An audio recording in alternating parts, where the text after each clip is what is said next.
कारण था कि हाई कोर्ट में केस हुआ और वह अभी कंपाउंडिंग रुका हुआ। एक इनके ही ऑडिटर थे संजय भारद्वाज एंड कंपनी, अलग अलग नाम बदल करके आदमी वही रहते थे लेकिन कंपनी का नाम बदल जाता था। उनके बारे में बिशन बाजी ने, समीर ने, सुरेंद्र खन्ना ने, सबने ऑब्जेक्ट किया था एजीएम में कि इनको कृपया ऑडिटर नहीं बनाए, अकाउंट्स फज होते हैं। वो हमारी जो दूसरी सीडी है 11 वाली, उसमें आप देखेंगे जो एजीएम मीटिंग की सीडी है और जो बहुत ही कैचिंग फ्रेजेस है, बहुत अहम है। तो 11 मिनट आपको देखना होगा, लाइन पकड़नी होगी। उस व्यक्ति को हमने मना किया।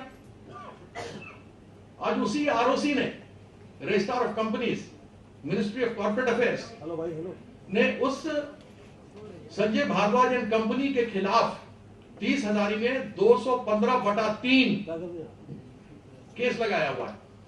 विंडो ड्रेसिंग ऑफ अकाउंट्स मतलब क्या? फर्जीवाड़ा। आपने फर्जीवाड़ा किया, विंडो ड्रेसिंग की। ये जो बिल आपको दिखाया, ये बिल पास किया। जनरली जब कभी भी ऐसे बिल्स किसी कंपनी में जाते हैं तो ऑडिटेड अकाउंट से पहले एग्जीक्यूटिव की मीटिंग होती है। एग्जीक्यूटिव की मीटिंग में देखा जाता है कौन से बिल सही है, कौन से गलत है, कौन से पास हो सकते हैं, कौन से पास नहीं हो सकते हैं। लेकिन ये बिल पास हुए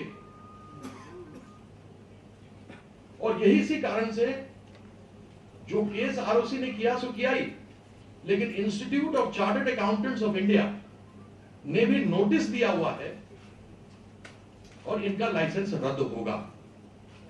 अब आप समझ सकते हैं अगर आपको ऑडिटर ही पकड़ा जा रहा है, क्यों? क्योंकि स्पजिंग अकाउंट्स। ये कंपनियां जो फ्रॉड कंपनियां जिनकी जगह नहीं है, जिनकी जगह नहीं है, जिनके बारे में अता पता नहीं है, जिसको करोड़ों का कॉन्ट्रैक्ट दिया गया है, तो इसका मतलब तो यह है कि उसके बैंक अकाउंट भी फर्जी बने हुए होंगे, क्योंकि कंपनी को उसमें हमको दिखाई नहीं देता। उसने टैक्सेस की इवेजन की होगी, इनकम टैक्स का हुआ होगा, सर्विस टैक्स का हुआ होगा, वैट का हुआ होगा, सेल्स टैक्स का हुआ होगा, जो अलग अलग टैक्सेस लगते हैं उसका हुआ होगा।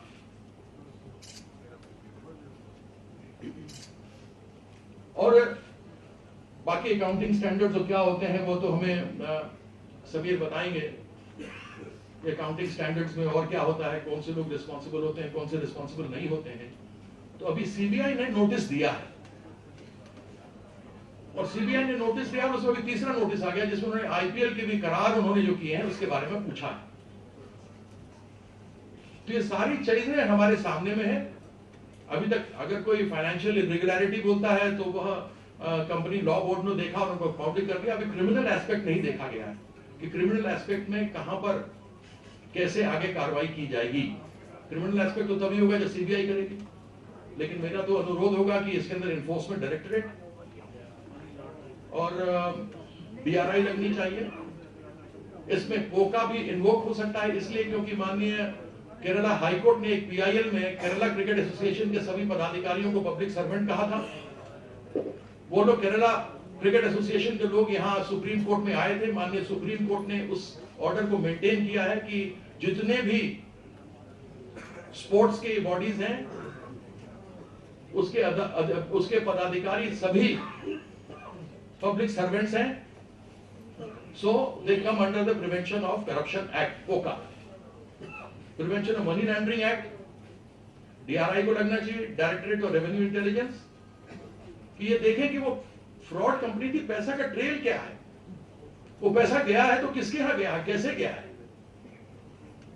यदि अभी जो वर्तमान में अध्यक्ष हैं उन्होंने, जिसके बारे में कहा जा रहा है कि अभी 13 के बाद हुई, उन्होंने 1.55 करोड़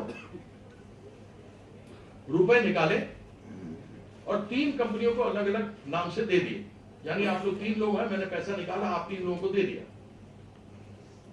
उसमें से एक को 55, एक को 50, एक को 50 लाख दिए मैंने, और आप लोगों ने 10% रख करके 2 दिन के बाद मेरी कंपनी है रतन इंडस्ट्रीज, उसमें उसको राउंड ट्रिप कर दिया। तो ये तो बड़ा अच्छा धंधा है, लीगल इंस्टीट्यूट ऑफ करप्शन। अगर किसी को पीएचडी चाहिए तो वो डीडीसीए जा सकता है। तो मैं इस पर आगे और नहीं कहूंगा। मैं चाहूंगा कि एक बार हम लोग इस सीडी को देख लें। जो टेक्निकल लोग पकड़ लेंगे, हो सकता है बहुत लोगों को बोरिंग लगे, लेकिन आप इसमें बहुत सारी टेक्निकल चीजें पकड़ सकते हैं, जिसके ऊपर मैं चाहूंगा कि समीर 2 मिनट आप लोग को बता दें और उसके बाद हम उसको चलाएंगे। इसको मदन तैयार करके रखो। सनस्टार और विकीलीक्स फॉर इंडिया नहीं, हम मिलकर के किया है और उनका हम लोग सभी धन्यवाद करते हैं। सर माइक पे कम